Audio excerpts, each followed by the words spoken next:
마을 지킴이 프로젝트 우리마을 환경업에 오신 여러분 반갑습니다. 안녕하세요.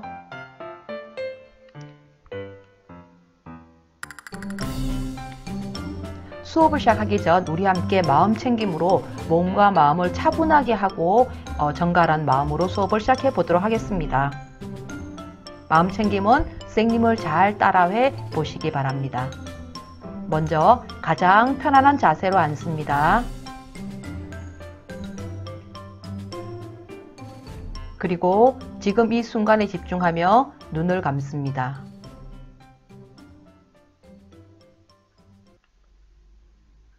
천천히 호흡하면서 내가 나의 호흡을 알아차립니다.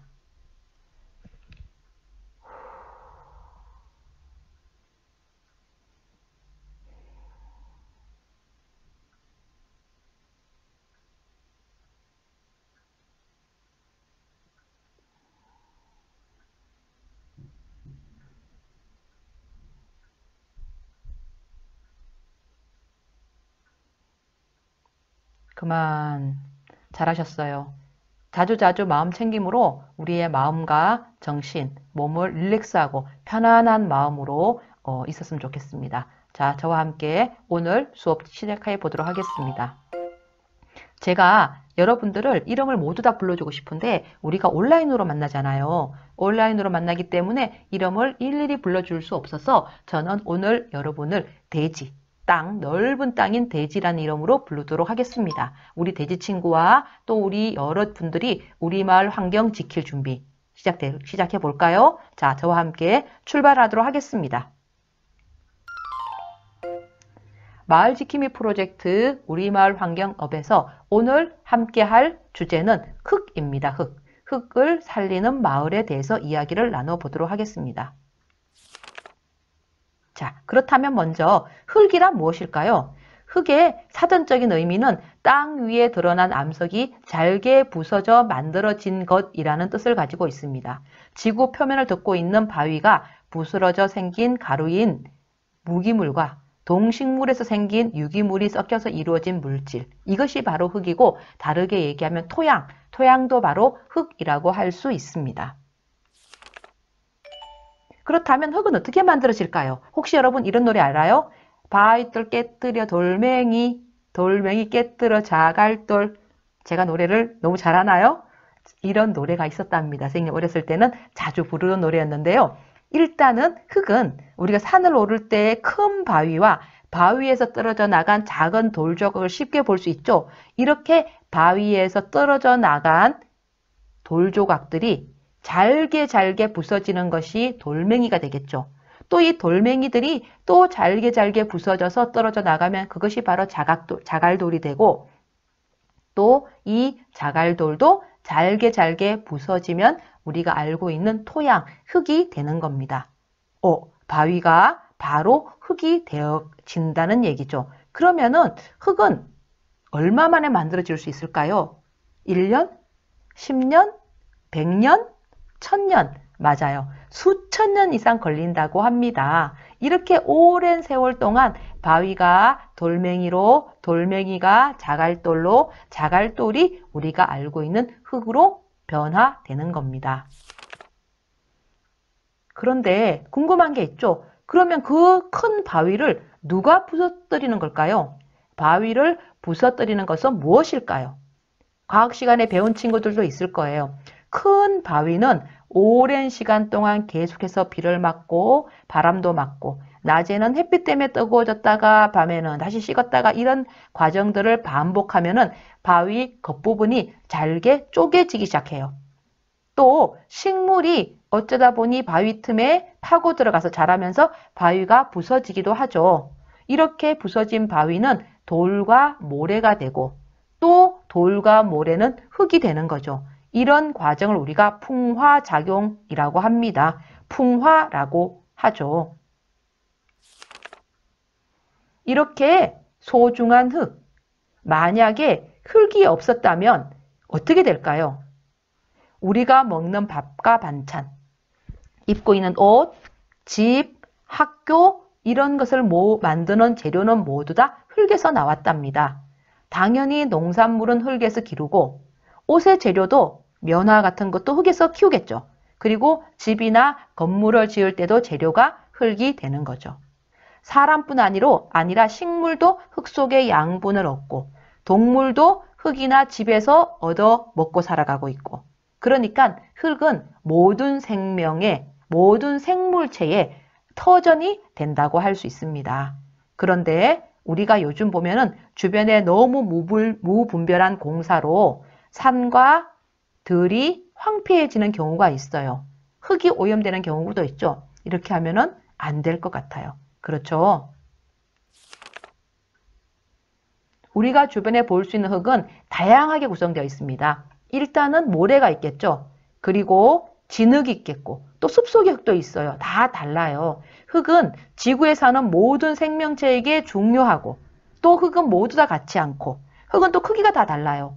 물에 가라앉힌 흙을 보면은 가장 굵은 입자는 아래로 가라앉아요. 굵은 모래가 되겠죠. 그리고 그 위에 고운 모래, 그 위에는 질흙, 그 위에는 찰흙, 찰흙 위에 물이 있어요. 이렇게 흙은 종류와 크기와 색깔이 다 다양하고 다르답니다. 흙은 지구 생명의 근원이 되고 식물이 잘 자라는 곳이죠. 그럼 이 흙 속에 어떤 식물이 살고 있을까요? 혹시 알고 있나요? 먼저 흙 속에 살고 있는 친구 중에서 질소를 붙잡는 뿌리혹 박테리아라는 게 있어요. 식물이 잘 자라려면 질소라는 게 반드시 필요하고 질소는 공기 중에 70%를 차지하고 있어요. 이 질소라는 물질이 반드시 필요하는데 질소는 공기 중에도 흙 속에도 많이 있어요. 그런데 이 질소를 식물이 바로 흡수하지 못하기 때문에 우리 눈에 보이지 않는 아주 작은 박테리아, 뿌리혹 박테리아라는 것이 질소를 잡아서 우리 식물 속에 제공을 해주는 거죠. 그렇게 되면은 유기 양분이 공급되어서 질소가 토양의 오염도 막아주고 식물도 잘 자라게 해준다는 겁니다. 그래서 이 뿌리혹 박테리아가 바로 흙 속에 살고 있는 어떤 생명체라고 할 수 있죠. 또 다른 생명체는 박테리아와 균류가 있어요. 박테리아와 균류는 뭐냐 하면은 동물의 똥이나 우리가 먹다 남은 음식물 쓰레기를 그름으로 만든다는 얘기 들어보셨죠? 죽은 동식물이나 똥을 분해해서 식물에게 좋은 영양분을 만드는데 그것이 바로 박테리아 균류라고 할 수가 있습니다. 박테리아나 균류라고 하면 보통 음식을 상하게 하거나 병을 일으키는 부정적인 점만 떠오르지만 흙 속에 살면은 식물이 잘 자라도록 도와주는 아주 소중한 존재가 되죠. 그리고 오른쪽에는 쇳덩구리 보이시죠? 쇳덩구리는 동글동글 쇳덩경단을 만들기로 유명한 쇳덩구리가 똥 분해 전문가예요. 지금처럼 동물의 똥을 재빨리 치워주지 않으면 키 작은 풀들도 아마 똥으로 뒤덮일 것 같아요. 그래서 햇볕도 제대로 못 보고 못 자랄 수도 있죠. 이럴 때 쇳덩구리는 흙과 똥을 공 모양으로 동글동글하게 만들어서 애벌레에게 먹이죠. 그렇게 하면 똥도 치워주고 또 똥을 식물이 먹기 좋은 영양분으로 만들어주는 흙과 사는 아주 소중한 친구랍니다. 지렁이 생각했었죠? 흙 속에 사는 만능정원사 흙 속의 보물 지렁이도 있어요. 사실 지렁이만큼 식물을 잘 가꿔주는 생물도 없답니다. 지렁이가 좋아하는 먹이는 썩기 시작하는 나뭇잎, 동물의 똥 이런 것들이 지렁이가 좋아해요. 흙 알갱이와 같이 삼키면서 지렁이 뱃속을 지나가는 동안 아주 잘게 부서져서 똥으로 나오면은 검은 벗을 삐는데 이것을 분변토라고 해요. 이 분변토가 바로 식물을 키우는 만점짜리 흙이 되는 겁니다. 먹이가 지렁이 뱃속을 지나는 동안 흙 속에 박테리아 수가 늘어나고 또 이 박테리아는 죽은 동식물을 분해하고 계속 똑같은 일을 반복하기 때문에 지렁이는 흙 속에 살아있는 퇴비 공장인 셈이죠. 우리가 길거리에서 비 오는 날 지렁이 만나더라도 너무 놀라거나 징그러워서 피하지 않았으면 좋겠어요. 지렁이는 우리 흙 속에서 아주 필요한 보물이라고 할 수 있습니다. 그 외에도 흙을 이리저리 옮기는 살아있는 쟁기들이 있어요. 흙을 옮겨서 건강하게 만드는 동물들이 있죠. 이런 흙을 파헤치면서 흙 속에 있는 광물질을 땅 표면에 옮겨다 주거나 아니면 흙 속에 있는 알갱이를 넓혀서 물이나 공기가 잘 빠지도록 만들어주는 동물들도 있어요. 그러니까 동물들이 흙을 파는 것은 다 흙에게 좋은 역할을 한다고 할 수가 있습니다. 또 흙과 친한 동물들 중에서 다른 동물들도 있어요. 청호반새라는 새가 있고요. 그 다음에 제비는 흙을 모아서 집을 짓는 거죠. 청호반새는 흙 벼랑에 굴을 파서 생활을 하기도 합니다. 벌도 있네요. 줄무늬 감탕벌. 이 벌도 흙 속에 알을 넣고 또 길 앞잡이라고 하는 벌레도 흙 속에 몸을 숨기고 먹이 사냥을 해요. 흙과 친한 동물들, 곤충들이 생각보다 굉장히 많다는 것을 알 수 있답니다. 그런데 이렇게 소중한 흙을 병들게 하는 것들이 있어요. 여러분 너무 잘 알죠? 바로 화학비료. 비료가 너무 많이 뿌리면은 우리가 농작물을 빨리 키우기 위해서 욕심을 부리고 화학 성분이 많은 비료를 많이 뿌리면은 바로 흙이 죽어가게 되는 겁니다. 나는 비료 안 뿌리는데 나는 괜찮겠지가 아니에요. 우리가 함부로 버린 쓰레기들도 바로 흙을 죽이고 있어요. 그렇다면 흙을 건강하게 하려면 어떻게 해야 될까요? 화학 비료를 줄이고 천연 퇴비를 사용합니다. 천연 퇴비를 사용하면은 튼튼하게 자랄 수가 있죠. 그리고 함부로 쓰레기를 버리지 않고 일회용품을 사용하는 것도 흙을 건강하게 하는 방법 중에 하나랍니다. 흙에 대한 궁금증 여러 가지가 있는데 숲에 있는 흙은 왜 질퍽질퍽할까요? 작은 진흙이 물을 많이 가두기 때문이래요. 숲에 있는 흙은 왜 마르지 않을까요? 마찬가지예요. 숲은 흙을 담가주는 큰 저수지라고 할 수가 있어요. 물을 가득 갖고 있기 때문에 숲이 많으면 홍수에 예방할 수가 있죠. 흙에는 왜 벌레들이 살까요? 미생물이 많이 사니까, 벌레들의 먹이가 많이 사니까 흙에는 벌레들이 많이 살게 되고 또 이 미생물들이 흙을 기름지게 만들어줍니다. 식물이 잘 자라지 않는 흙도 있는데 그런 흙은 무슨 흙일까요? 당연히 영양분이 없는 흙이죠. 영양분이 없으면 식물이 잘 자랄 수가 없어요. 미생물이 없기 때문에 숨도 쉴 수 없답니다. 흙에는 왜 영양분이 많을까요? 나무, 식물, 흙에 사는 동물들이 흙으로 돌아가서 다양한 영양분을 바꿔놓기 때문에 그리고 미생물이 많이 살기 때문에 영양분이 많아요. 흙마다 왜 색깔이 다를까요?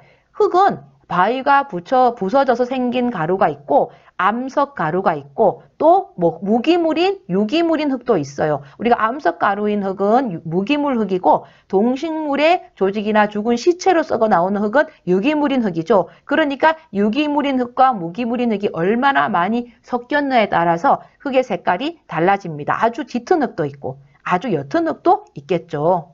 그런데 대체로 산소와 교소 성분이 많아서 좋은 흙은 교소 성분이 많은 밝은 흙을 띠고 철과 마그네슘이 많으면 어두운 색을 띈답니다. 도심 속의 오아시스 혹시 여러분 도시정원이라고 들어보셨나요? 도시라고 하면은 회색 빌딩숲이 가득한 곳이란 이미지가 떠오르는데 실제 요즘 건물 옥상에 콘크리트 대신에 녹색 식물이 자라고 있대요. 지금 보이는 것도 옥상인 것 같아요. 옥상에 흙을 놓고 또 식물을 키우면은 정원을 만들 수가 있습니다. 이렇게 도시 정원을 만들어서 옥상에 오이나 토마토 같은 농작물을 심으면은 수확해서 먹을 수도 있고 또 햇볕이 흙에서 햇볕을 좀 막아주기 때문에 건물이 빨리 더워지는 것도 막아준다고 합니다. 이런 도시 정원의 종류는 아파트에서 만든 아파트 정원이 있고요. 도시 텃밭도 있고 옥상 정원도 있대요. 이런 도시 텃밭은 마을 사람들이 모여서 공동으로 가꾸는데 여름철에 함께 일해서 만든 수확한 농산물을 먹기도 하고 함께 판매하기도 하고 또 여러 가지 사용할 수가 있죠. 여러분도 부모님과 함께 베란다에 상추를 심어서 농부가 되어보는 건 어떨까요? 제가 여러분들에게 우리 마을의 도시정원 몇 곳을 소개시켜 줄까 합니다. 먼저 두레정원 마을정원사라고 하는 곳이 있어요. 이곳은 용현 5동에 있는 주민들이 직접 만든 둘의 정원인데 아기자기한 정원, 텃밭, 편의시설들이 잘 갖춰져 있어요. 특히 이곳은 친환경 지렁이를 만들 수 있는 퇴비장이 설치되어 있어서 둘의 정원에서 나온 부산물을 모아두면 지렁이들이 잘게 부수어서 양질의 퇴비를 만든대요. 그리고 둘의 정원에는 맹꽁이도 살고 있답니다. 맹꽁이는 평소에 부드러운 흙 속에서 벌레를 잡아먹고 살다가 장마 때가 되면 물이 고인 곳에 모여서 맹꽁하는 소리를 낸다고 하는데 우리 둘의 정원, 마을 정원사에 가보면 이렇게 맹꽁이를 만날 수가 있대요. 어때요? 오늘 턱에 대해서 많이 알게 되었나요? 자, 그럼 오늘 배운 내용을 퀴즈를 통해서 한번 풀어보도록 하겠습니다. 만능정원사, 흙 속의 보물이라고 별명을 가진 생물체 이름은 무엇일까요? 세 글자인 것 같아요. 비 온 뒤에 많이 보여서 어떤 친구들은 엄마 하고 도망가는 경우도 있는데 정답은 바로 지렁이 맞았습니다. 잘하시네요. 자, 오늘 이렇게 우리 마을 환경업 프로그램으로 흙에 대해서 한번 알아봤습니다. 돼지와 우리 여러분들 재밌었나요? 다음에 또 다른 프로그램으로 여러분을 만나도록 하겠습니다. 다음에 또 만나요.